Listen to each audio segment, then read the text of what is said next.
Fashion ni kenjat ngada kwa bankania piba pilong ijonga ham senjonga pida kenda shisha ngala ipalat na dum senjonga war kutinia jing ijonga top jano the pa pilong ijonga ngada tra shisha pa pilong iba ijonga ham senjonga pi shong shita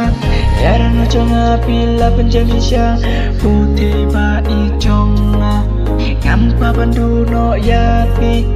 ngalam berubah pilong ijonga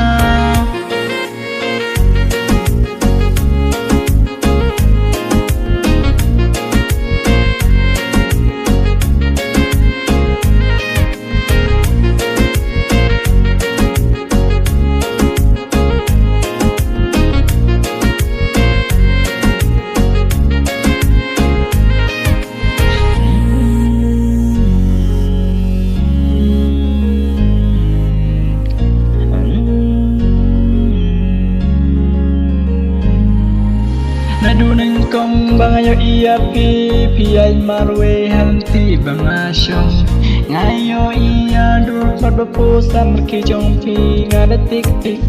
ay number phone jong pi ngaya ban kreni pi namar bangadon bati haran no jonga pila syong shirta ngada trang evan long uba ijong pi wano hey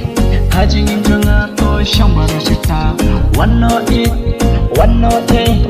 haron jonga pida shang shirta ko thebe ijonga wano kloi ngada traban shisha ya pe what's your leran ban pan pau ya jing ka jonga pi kunne